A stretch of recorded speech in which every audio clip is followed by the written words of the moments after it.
হয়েছিল 3টি অপরাধে। আমরা দুর্নীতির সাথে আপোষ করিনি, আমরা যোগ্যতার প্রশ্নে আপোষ করিনি। আমাদের মাথায় টুপিওয়ালা এখানে আছেন, আমি আমার শ্রদ্ধাভাজন আলেমগণকে সম্মান রেখে বলছি, আমি আপনাদের একজন ছাত্র।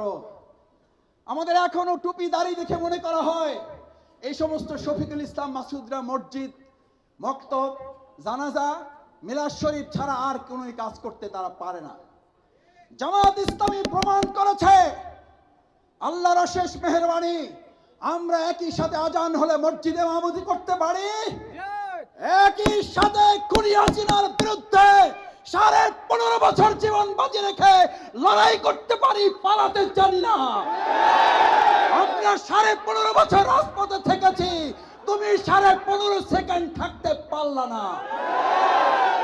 আমরা পরিষ্কার বলে দিয়ে যেতে চাই, 2024 সালের 5ই আগস্ট ছাত্র জনতার এই বিপ্লব, সেই 2010 সালে আমাদের নেতৃবৃন্দকে গ্রেপ্তারের মধ্য দিয়ে যে অগ্নিস্ফুলিঙ্গ তৈরি হয়েছিল, আল্লামা জালাল হোসেন সাঈদী রাহিমাহুল্লাহর শুধু ফাঁসি কার্যকর করা নয়, ফাঁসির আদেশ দেওয়ার কারণে 2.5 শতাধিক তরুণ যুবকেরা জীবন দিয়ে বিশ্বের দরবারে নজির স্থাপন করেছিল।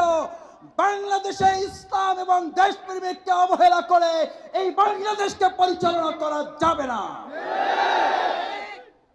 নিজামী সাহেবকে কেন হত্যা করেছেন, মুজাহিদ সাহেবকে কেন ফাঁসির রশিতে ঝুলিয়েছে, তারা ভালো করে জানতে পেরেছিল এই বাংলাদেশে যদি দুর্নীতি এবং অসৎভাবে রাষ্ট্র পরিচালনা করতে হয়, তাহলে নিজামী মুজাহিদরা বেঁচে থাকলে সেই স্বপ্ন তারা পূরণ করতে পারবে না।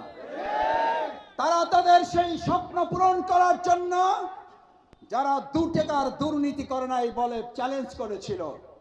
আমার সম্মানিত সাংবাদিক বন্ধুগণ উপস্থিত আছেন, প্রেস ক্লাবে টিআইবি চ্যালেঞ্জ করেছিল, সাংবাদিকরা পাল্টা চ্যালেঞ্জ করেছিল। আমাদের কাছে তো কোনো তথ্য নেই, টিআইবির কাছে তো তথ্য থাকার কথা। জামাত ইসলামীর নেতৃবৃন্দের কোনো দুর্নীতির প্রমাণ আপনাদের কাছে আছে কিনা? ওনারা 2 জন মন্ত্রী তো সংসদে চ্যালেঞ্জ করেছেন, আমরা যদি 2 টাকার দুর্নীতি করেছি প্রমাণ করতে পারেন, জামাত ইসলামী মন্ত্রী থেকে শুধু নয়, সংসদ সদস্য পদ থেকে শুধু নয়, জামাত ইসলামীর আমির সেক্রেটারি পদ থেকে নয়, জামাত ইসলামীর একজন সাধারণ সমর্থকের পদ থেকেও আমরা পদত্যাগ করতে বাধ্য। আজ পর্যন্ত গোটা পৃথিবীর সাক্ষী, জামাত ইসলামী সেই 2 জন নেতার বিরুদ্ধে 2 টাকা তো দূরের কথা, 2 পয়সার দুর্নীতি প্রমাণ না করে প্রমাণিত হয়েছে বাংলাদেশ জামাত ইসলামী ইসলামী ছাত্র শিবির কেবল এই বাংলাদেশকে দুর্নীতিমুক্ত ভাবে পরিচালনা করতে সক্ষম।